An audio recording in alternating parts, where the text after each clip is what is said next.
Europe is known in the world for its powerful countries and its place in the world economy. However, some countries are not lucky enough to have a flourishing economy. We have ranked for you the 10 poorest countries in Europe that represent the dark side of Europe.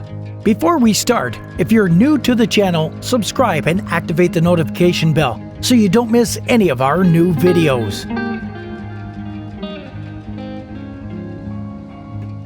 Bulgaria is at the bottom of the ranking. It is the country that's doing the best despite the difficulties it may face. Indeed, the president is accused of embezzling European funds by the authorities in Brussels. These suspicions led to the suspension of European aid to Bulgaria, which quickly plunged the country into poverty.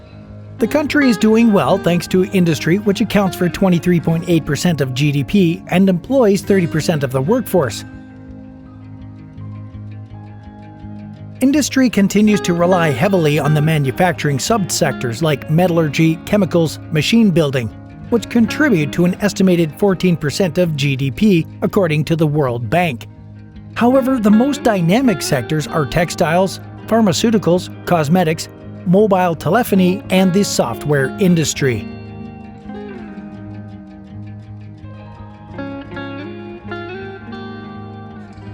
Montenegro is rather well positioned in this ranking. Although its economy remains fragile, it is moving to a market system based on financial investments, especially in the energy sector and tourism.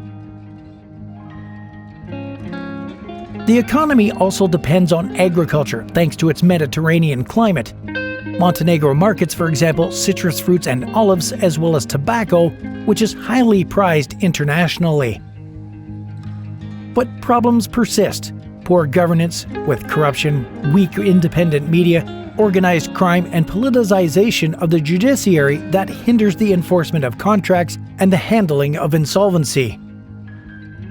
Despite investments, poor road and electricity networks, hindering regional connectivity, high poverty, 20% of the population, against a backdrop of high unemployment, 15% in 2019, low levels of education and informality, 25% of the working population. Serbia is trying to get by as best it can. Its economy is mainly based on the service sector and agriculture, but is strongly impacted by the country's weather. The industry and mining activities suffer from a delay in development. To remedy this, Serbia is cooperating with foreign countries to obtain a massive import of know-how and modern machinery. However, the country is still plagued by corruption, a lack of government transparency, and slow judicial procedures. In addition, young graduates largely prefer to work abroad. Belarus occupies the 7th spot in this ranking. After an economic shock due to its independence, the country has still been able to rebound notably to certain assets, such as the presence on its soil of several natural resources, for example oil and natural gas. However, the country's agricultural sector has been in freefall since 1992. Moreover, the country is supported by Russia, so the economy is very vulnerable to external shocks and suffers the consequences of the fall of the Russian currency. Macedonia is a country plagued by unemployment, which is expected to reach 25% to 40% among young people. The average salary is 400 euros. Its geographical situation does not play in its favor. Complicated relations with the Greeks because of the name of the country and borders in the north which lead to conflicts with Bulgaria. In addition to this, there are insufficient infrastructures for transport, energy, health, and education, a polarized political landscape, tensions between the Slavic majority and the Albanian minority. However, Macedonia has many strengths: an association and stabilization agreement with the EU, candidate for membership since 2003, integration into the European manufacturing chain, and good proximity to Central European factories and crossing of 2 European corridors, wage competitiveness, support from European donors, and high remittances from expatriate workers. These strengths should help the country to achieve a better economy and a better living condition for its citizens. At the halfway point, we find Bosnia-Herzegovina, a country where the inhabitants spend 2/3 of their salary on food, so poor is the economy. This has led to an internal crisis with burned cars and buildings.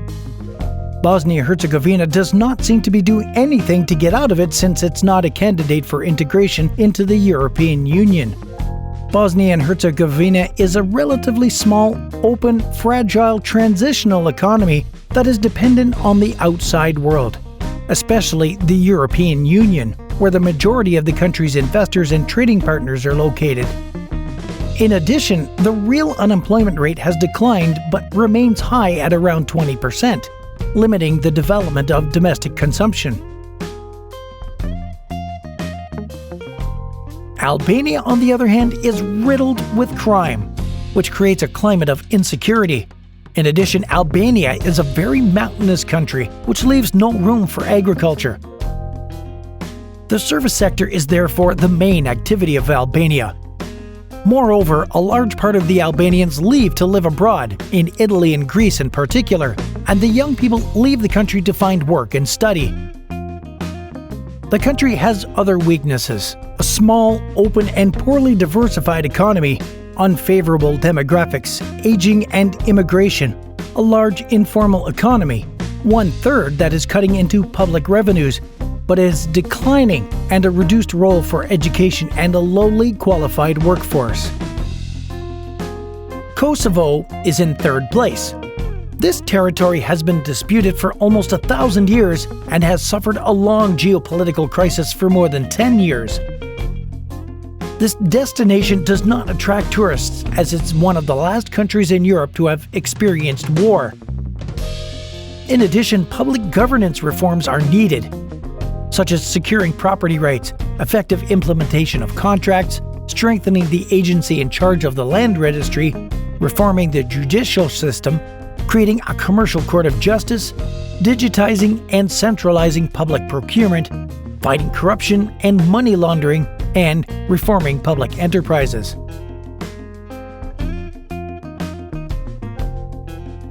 The second poorest country in Europe is Ukraine. The collapse of the USSR also led to conflicts in Ukraine, notably with Crimea, a major conflict between Ukraine and Russia. These crises have led to a fall in the economy, just as in Moldova. As a result, the country faces many challenges. A business environment marked by corruption, oligarchy and monopolies, weak property rights, lack of competition and inefficient public services, weak economic diversification, sensitivity to weather conditions and commodity prices, demographic decline, regional inequalities characterized by poverty, and the informal sector. Despite some strengths as a skilled and inexpensive workforce, international financial and political support, and strategic position in Europe, the challenges faced by the country remains too great a burden. In first place, Moldova, the poorest country in Europe with a catastrophic economic situation and a political crisis that never ends. The average salary is €250 and the population emigrates massively to richer countries. This problem has persisted since the fall of the USSR, with a part of the country controlled by Moscow. Moldova's economy is therefore mainly based on market principles. The relatively high dependence on the agricultural sector and transfers from abroad continue to expose the Moldovan economy to adverse weather conditions or external shocks. Structural impediments such as labor shortages due to persistent emigration also weigh on the country's economy. Growth continues to be driven by robust private consumption supported by remittances from the diaspora, but also by increased investment.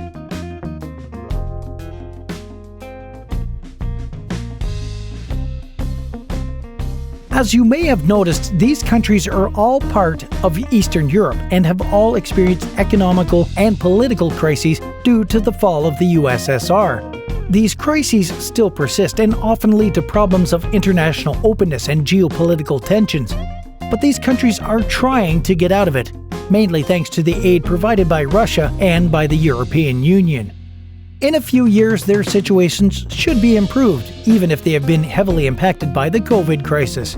I hope you enjoyed this video. Don't hesitate to share it, and we'll see you soon.